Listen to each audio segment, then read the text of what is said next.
first landed over there in Germany, and we wasn't there too long, and so one of the guys was getting to go home, and he was all teared up, you know, and like he hated to leave or something, you know. And I remember bragging that ain't gonna bother me to leave this place. But 2.5 years later, it became my turn to go, and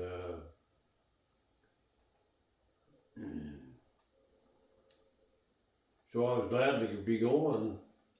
But when I went around and started shaking hands with people, I couldn't talk, and they couldn't talk either. We just shook hands and smiled. So, when did you serve?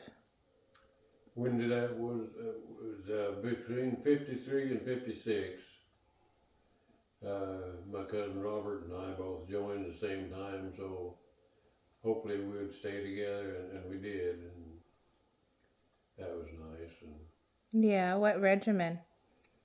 12th Infantry in Gelnhausen, Germany. Do you remember the name of some of your Army buddies? Yeah, I couldn't think of him at first, but then I did. Robert Knowles, and he's one I shook hands with and couldn't talk, and he couldn't either. Yeah. And Radke. One time I had a foolish bet going that I could carry the mortar barrel, which is about 180 pounds, a mile.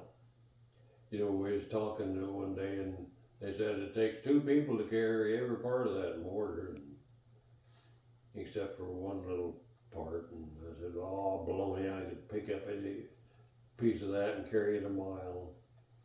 And so pretty soon we had a bet going whether I could or not. And they didn't know if we should use a mortar barrel or this guy that weighed about the same weight. We decided that he would Suffice. Yeah. And so he really had to go through a lot. But we made it, you know, what we figured was a mile, up around the regiment and back down. They said, but since it's just him and not the mortar barrel, he'll have to go all the way down to motor pool with him. So we did it. And he got into some pretty predicament positions. I remember one time he was hanging over me, and I had hold of his arm like this, and you know, but we made it all the way without him touching the ground or anything.